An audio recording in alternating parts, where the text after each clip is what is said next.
Hello there, Ioana. It's Andrew from IELTSpodcast.com here to correct your essay. Thanks for submitting these. The copyright law essays are great for testing students' topic-specific vocabulary on legal procedures, policy, legislation, and intellectual property protection. The idea of protecting ideas, non-tangible assets, is absolutely imperative in IELTS. Like globalization, it almost always appears on the exam in some form or another. So let's start reading through sentence by sentence and see if we can give you any corrections or ways to improve. My first tip would be that copyright laws is not really the way we would say it. Law has many areas. So we have contract law, criminal law, tort law, copyright law, but it's always said without the S. We don't need to pluralize it because we're talking about an area of law. So copyright law has grown in importance over the last decade. I would use a little bit of a reason here. If you're going to say that it's grown in importance, we should say why. Let's say since the prevalence of information sharing. What we're really referring to with the last decade is the rise of technology and therefore the availability of other people's ideas, the ease of theft, let's say. So despite the valuable number of benefits, actually I would say despite the number of valuable benefits, it should be taken into account that such laws may present significant drawbacks to fields such as science and medicine. This essay will discuss both sides of the argument using examples from digital media and research, let's say scientific research, to demonstrate points and support argument. This is good. You have a very clear style of writing. Whether copyright laws encourage creativity or restrict it is a debatable topic, especially in the scientific world. So what I would say here is in a body paragraph, we should be discussing one idea. Here, you introduce two. Encourage or restrict. The whole point of the essay is to discuss whether it encourages or restricts.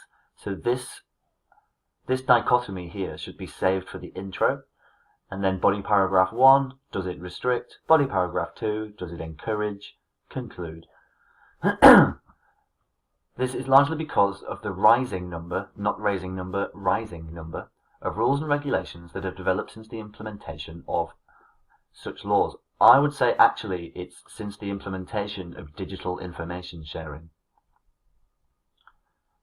Because the implementation of intellectual property protection occurred hundreds of years ago. The protection of property, physical and non-tangible, is the origin of law, really. When the first constitutional agreements came into play, they were to protect the people from the king. And they did that by protecting the property of the people, by recognizing that the people had property and rights.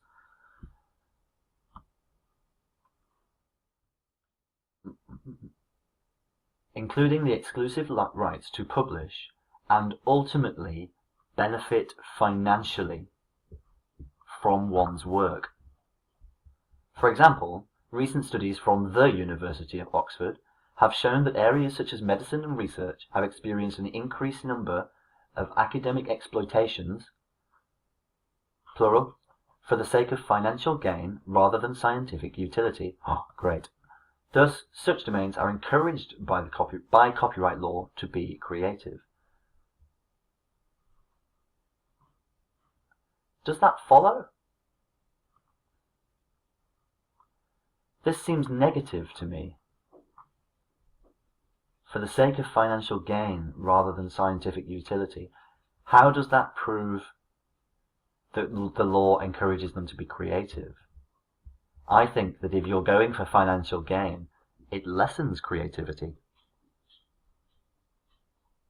So when we discuss an idea, let's make sure that we state generally the idea here, then expand it slightly here, because you really do. Your grammar and lexical resource is great, but I think what we need to do is bring some additional, some definite flow to your ideas. So it should be that we raise all points in the question here, as well as stating our thesis, our opinion, and then we discuss the first point, the second point, and then we conclude. And it will allow us to stay more consistent throughout each paragraph. Now, my next point would be here, on the other hand, a world without law for copyright, or a world without intellectual property protection, would be complete chaos. This is an overstatement. What is define complete chaos in regard to the world? Excuse me. We could say would be somewhat chaotic, or would tend towards chaos, but we can't say that it would be complete chaos. Complete chaos would be the end of the world, and I don't think that the protection of ideas is stopping the end of the world.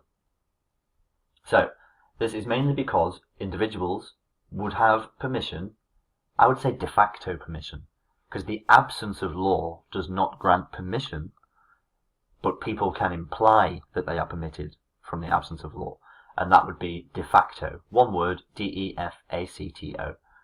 Everyone would have de facto permission to steal, not steal, steal and reproduce someone else's work. We can remove this.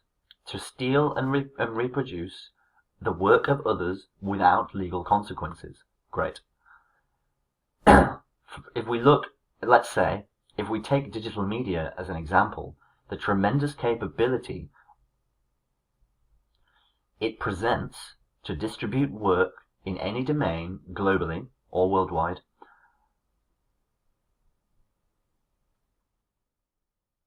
let's have a look actually, one sec. Let's see if we can smooth this. So, taking digital media as an example, it has tremendous capability to distribute work globally into any domain and provide monetary advantages.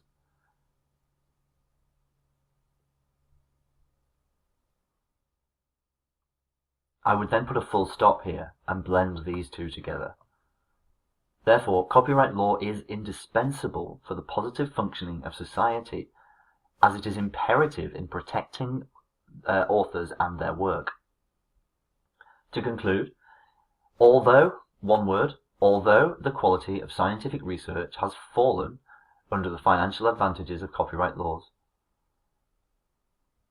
the quality of scientific research has decreased, I would say, has decreased as a result of financial advantage sought through copyright law.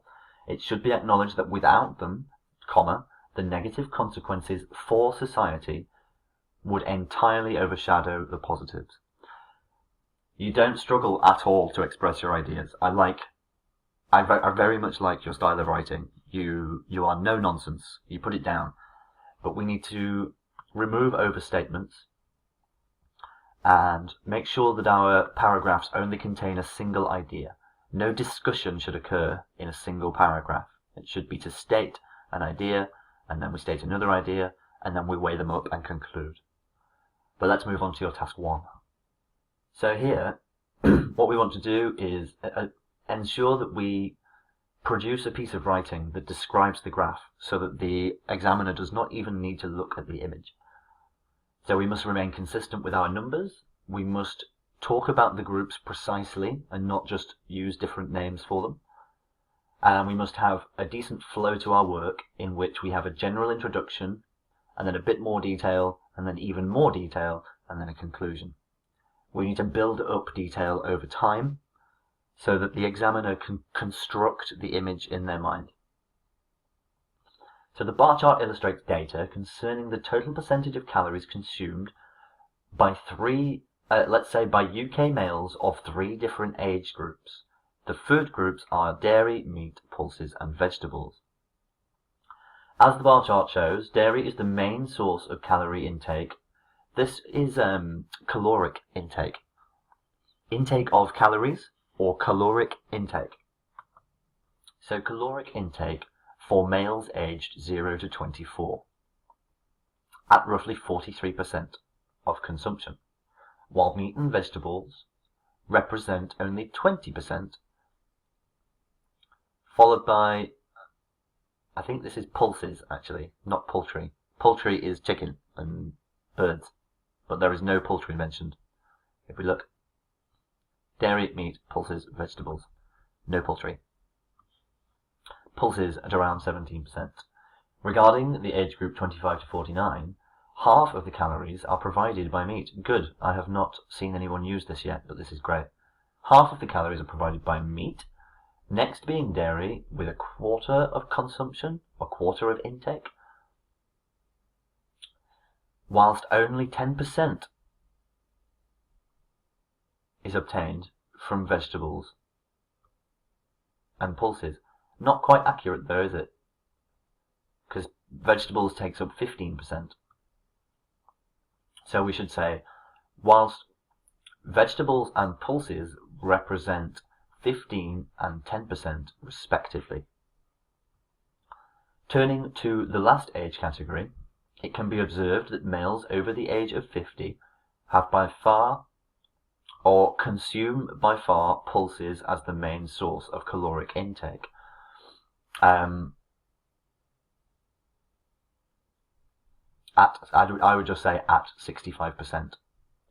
In contrast, meat, dairy and vegetables appear to be the lowest providers of calories for this age group, with 20, 15 and 10% respectively. Good. Overall, each age category has one source as the main calorie provider, while the other sources represent only a small portion. Furthermore, vegetables are not the preferred calorie source for any age group. Let's comment on this trend here, that vegetables remains low throughout life. And actually, if we were to comment on the trends, we see that the consumption of dairy decreases with age, as does the consumption of vegetables, while the consumption of meat peaks for the central age group. The consumption of dairy, we've already talked about dairy. So meat peaks for the central age group, and pulses peaks in old age. Now, you did very well to consistently refer to the correct age groups. That's good. We need to always use these to describe the groups. But we could go some way to describing the trends that occur with age. So the consumption of dairy decreases, the consumption of vegetables decreases and is never preferred. The consumption of meat experiences a peak for the 25 to 49-year-olds, etc. But you are already, this is sort of a level 7 response. And if you're going to start describing trends, that's how you jump to a level 8 response. Describing the main features well gets you a 7. Describing the main features and discussing trends and comparisons gets you an 8, if you do it well. So well done on these. You're already performing quite well. Let's see what your next ones look like. Submit them to me as usual with your error list, your new essays, and I will get them back to you as soon as possible. All the best, Ioana. Have a lovely day. I'll speak to you soon.